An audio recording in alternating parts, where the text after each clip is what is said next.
역대기라고 하는 이 책은 기본적으로 반성문과 같은 어떤 느낌으로도 이제 볼 수 있을 것 같아요.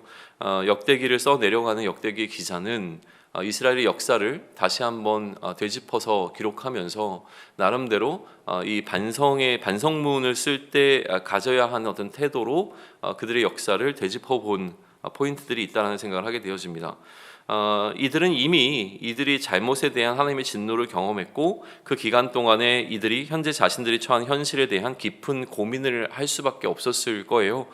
자신들이 왜 이런 포로의 나라의 이름 백성이 되어 이러한 포로로 살아가고 있는가라고 하는 것을 끊임없이 되뇌일 수밖에 없었겠죠. 무엇이 문제였겠는가, 무엇이 잘못되었는가라고 하는 것을 계속 이야기하며 후회하기도 하고 또 돌이켜보기도 했을 겁니다.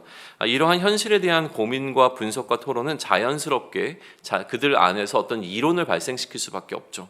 우리가 이 팬데믹이라고 하는 시대를 거쳐가면서 그러면 이 시대 가운데 우리가 돌아봐야 할 것은 무엇이고 앞으로 어떻게 살아가야 될 것인가라고 하는 것이 수많은 이론을 통해서 오늘 우리에게 쏟아져 내려오는 것과 마찬가지의 상황이 이스라엘 백성들에게도 있었을 거라는 거예요. 도대체 우리가 이 포로의 시기에 대한 원인이 무엇이었으며 앞으로 우리는 그러면 어떻게 살아갈 것인가에 대한 수많은 이야기들이 그들 가운데 있었겠죠. 포로기 이후에 이들이 자신들의 과거를 어떻게 이해하고 바라보는가에 대한 그 관점들이 이 역대기에 묻어져 있고 이 역대기에 담겨 있다라고 하는 거예요.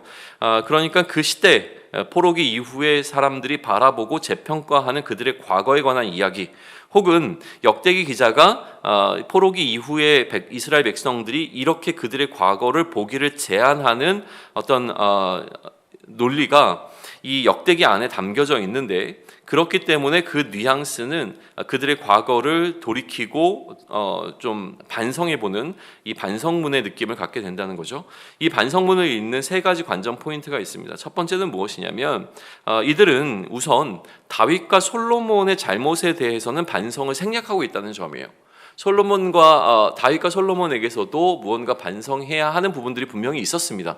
그럼에도 불구하고 이 역대기에서는 그 부분을 생략하고 있다라고 하는 것에 우리는 하나의 포인트를 둬야 될 필요가 있고요. 두 번째는 그러면 다윗과 솔로몬의 문제가 아니라 지금 이러한 분열의 책임을 솔로몬 이후에 지금 등장하고 있는 왕인 이 르호보암과 또 여로보암이라고 하는 두 사람의 갈등으로부터 지금 출발시키고 있는데, 그 갈등의 상황에서도 이 갈등의 두 당사자가 아니라 오히려 르호보암에게만 무게를 두고 있는 것처럼 지금 10장은 기록되어 있다라고 하는 것이 우리의 관전 포인트가 되어집니다. 르호보암의 잘못에 대해 이제 이스라엘은 어떻게 반성하고 있는지를 관심 있게 보아야 하는 것이죠. 근데 현재까지의 논의에 있어서는 르호보암의 잘못된 선택까지만 이야기가 진척이 되었는데, 그렇다면 이러한 잘못된 선택에 대해서 역대기 기자가 가지는 관점은 무엇인가라고 하는 거예요. 이 10장에서 보여주고 있는 역대기 기자의 관점이라고 하는 것은 이러한 인간이 어떠한 선택의 상황에서 잘못된 선택을 하더라도 그것이 하나님의 일하심을 위협하지 않는다라고 하는 것을 이야기해주고 있습니다. 르호보암의 입장에서 보게 된다면 이처럼 자신이 잘못된 선택을 하긴 했지만 이것이 이미 하나님의 계획 안에 담겨 있었던 것이라고 하는 역대기 기자의 평가를 듣게 되어진다면 제 생각에는 오히려 안도감을 느낄 수 있는 여지들이 있다고 생각이 좀 되어지는 거예요. 자신이 선택을 했고 자신이 잘못 선택을 했지만 나중에 이렇게 얘기하는 겁니다. 그렇게 선택한 이유는 하나님께서 여로보암에게 하신 말씀을 이루기 위해서 그렇게 된 거야 라고 얘기를 해준다면 오히려 책임을 회피할 수 있는 어떤 안도감을 줄 수 있는 부분들이 있는 것이죠. 자신의 실수와 잘못이 명백한 상황에서 이 실수와 잘못으로 인해서 벌어진 이 나라가 분열됐다라고 하는 부정적 결과에 대해서 르호보암은 책임을 져야 하는데, 오히려 이것이 하나님의 계획 안에 있었던 일이라고 말해주게 된다면 하나님께서는 이러한 상황까지도 이미 다 예상하시고 계셨다라고 말해준다면, 그래서 어차피 이것은 일어났어야만 하는 일이라고 말해준다면 하나님께 잘못한 르호보암에게 이것보다 위로가 되는 말은 없지 않을까라는 생각도 하게 된다는 거예요. 무엇이냐면 내가 하나님의 일을 완전히 망쳐버린 것이 아닌 것이 되어버린다는 평가인 것이죠. 그런데 잘못에 대한 책임을 하나님께 떠넘기는 것이 아니라 우리는 이 부분을 하나님께서 잘못에 대한, 그러니까 하나님을 향한 잘못에 대한 책임을 하나님께 떠넘기는 것이 아니라 하나님께서 이 책임을 떠안아 주신다는 느낌을 가질 필요가 좀 있습니다. 그렇다면 우리는 이제 이스라엘이 그들의 반성문을 어떻게 쓰고 있느냐라고 하는 것에서 벗어나 우리는 어떻게 우리의 삶에 대한 반성을 할 것이냐, 결국 우리가 써야 되는 반성문은 어떻게 쓰여져야 될 것인가라고 하는 것을 생각해 볼 수밖에 없는데, 우리의 반성문의 포커스는 어디에 있냐면 우리가 우리의 잘못을 고백하는 것도 있지만 그것에 앞서 더 큰 것은 우리의 잘못에 대한 책임을 떠안아 주신 예수님에 관한 이야기일 수밖에 없다는 생각을 하게 되는 겁니다. 오늘 그러면 우리는 나의 모든 문제의 책임을 떠안으신 하나님에 관해서 묵상해 보면 좋을 것 같습니다. 우리에게는 예측할 수 없는 일들이었고 우리가 예측하지 못하는 상황들 가운데서 오히려 우리는 실수도 하고 잘못을 범하기도 합니다. 그러나 하나님께 이 모든 것은 예측할 수 없는 일이 아니라 다 하나님의 계획 안에 놓여져 있는 것이라고 하는 것이죠.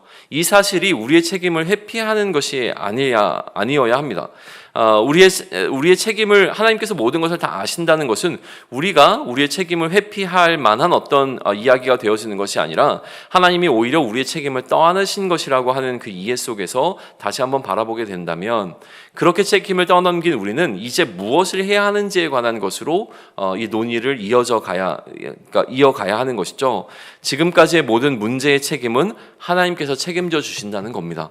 지금까지 우리는 실수도 했고 잘못도 했고 넘어지기도 했고 무너지기도 했습니다. 그러나 이 모든 것의 책임은 이제 하나님이 책임져 주신다라고 하는 메시지로 받아들일 수 있다면, 그러면 앞으로 우리는 내 마음대로 똑같은 실수를 반복하며 똑같은 잘못을 반복하며 살아가는 것이 아니라 다음부터는 잘못된 선택을 하지 말아야지라고 하는 것이 우리의 마땅한 태도가 될 것이라고 하는 거예요.